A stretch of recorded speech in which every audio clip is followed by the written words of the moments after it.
Hello，大家好。Hello。今日好開心咧，就請咗黃女士今日咧同我哋做翻一個回訪啊，即係我哋咁嘅感言啊嗱，多謝黃小姐百忙之中啦，即係抽時間出嚟。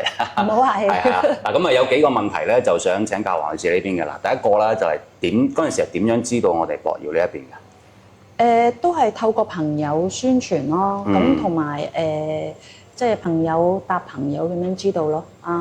Annie 啦，最主要有介紹啦，係啦。咁啊介紹博耀啦，咁同埋我自己亦都喺網上睇嗰啲宣傳片，例如蔡醫生啦、蔡院長啊，同埋毛醫生呢啲我都有睇過。係。咁因為Annie 有介紹，係啦，都主要係靠呢啲渠道去知道咯。哦，即係其實介紹完之後，你都自己做咗功課嘅，喺線上面都睇咗，都睇咗。咁我想請問下，過嚟呢邊係做咗邊方面嘅服務啊？種牙咯，即係種植牙齒咯。種植牙齒。係啦。咁我聽我頭先同你傾偈嘅時候咧，都講阿黃女士之前咧都喺其他牙醫嗰邊即係叫做就診過啦。咁到最尾點解會選咗嚟呢邊去做呢個種牙服務咁樣？我參加過2個唔同嘅牙醫口腔嗰啲啦，喺國內啊。但係就唔係太理想咯，覺得。咁我覺得啲技術都係一般般咯。咁但係我透過 Annie 介紹，我自己亦都網上睇過做過啲資料，我覺得咦好似唔錯喎。咁阿 Annie 話：咦，我有朋友都種過牙，都幾好嘅，你可以試下。咁我就即係嘗試下咯個心態，咁就係咁樣咯。嗱，咁呢度就有個問題想請教啦，就當然黃女士之前你都喺其他口腔度即係治療過啦，咁你覺得信心不大，咁係乜嘢嚟到呢邊令到你覺得哇，我之前都唔敢喺內地將我哋講種牙，因為種牙我都知嘅，即係大家都好忐忑嘅，即係究竟會唔會好痛啊，或者咩？係最尾咩促使咗你做呢個決定咧？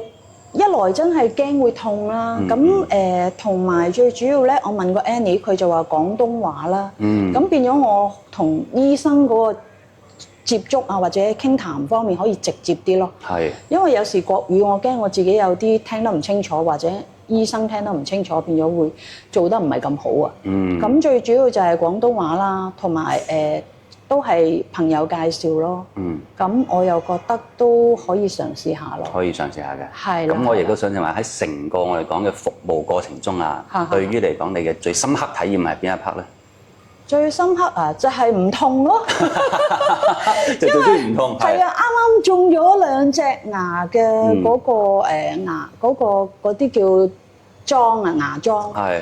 就完全都唔痛嘅，係即係成個好 smooth 嘅，成個過程中你哋都係啊，成個過程好 smooth 嘅，同埋大家廣東話又好 close 啦，接觸係啦，容易啲溝通啦，咁又唔痛啦，咁我覺得非常之好咯。我而家都經常介紹朋友，都經常介紹朋友。係啊，因為以前聽人講話大陸種牙好驚啊，好多風險啊，做得唔好咧，會令到面癱啊，或者好多嘢變咗好驚啊，好擔心，始終唔敢踏出勇氣去做呢一步。咁而家朋友介紹完之後，我自己亦都親身做過，非常之有信心。咁毛醫生嘅技術亦都好好咯，都一啲都唔痛，一啲都唔痛。係啊，係啦，非常之有信心，非常之有信心。嗱，咁啊多謝晒黃女士嘅支持啦。嗱，咁其實咧仲有最尾一個問題啊。嗱，咁相信咧頭先黃女士你都講到，其實而家我哋講香港朋友。其實對內地嘅睇牙或者服務又好啦，種牙無論種牙好剝牙好，其實都有個叫做忐忑嘅心態。咁當然一來就係我哋講嘅坊間好多我哋講有少少傳言啦，或者我哋講嘅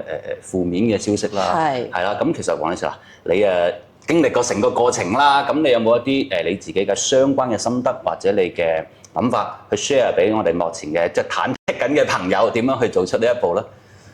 最主要我覺得佢博耀佢唔係嗰啲叫做連鎖式啦，唔係靠做生意為準，主要都係即係靠口碑啊。係。咁同埋本身醫生嘅技術，我覺得佢係自己有自己嘅技術，就唔係好似坊間嗰啲連鎖式咁樣咧，就主要靠賺錢啊，成日推你去做乜嘢做乜嘢去揾錢。即係佢唔 hard sell。係啦，佢唔 hard sell，佢就真心真係幫你服務咯。咁呢一樣好俾到信心我咯。係啊，我覺得呢一方面就好好咯。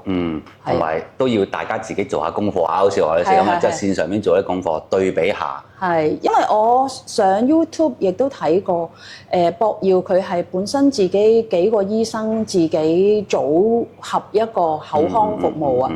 變咗唔係坊間嗰啲連鎖式咯，就資本式嗰啲。係啦，咁我覺得好啲啊，好好多啊。咁今日咧就多謝晒黃女士嘅我哋所講嘅採訪啦，就多謝晒你嘅時間啦。好啦，咁大家聽完呢條片咧，如果有興趣咧，記得聯繫我哋下邊嘅 WhatsApp。咁而家我哋都有一個針對翻我哋香港朋友嘅一個活動嘅，有一個免費洗牙同免費 CD， 仲有我哋口岸嘅專車接送，好嘛？如果大家有需要，記得聯繫我哋 WhatsApp 預約，好嘛？咁我哋今期就呢度多謝晒黃女士你先，好嘛？咁我哋下期見，拜拜。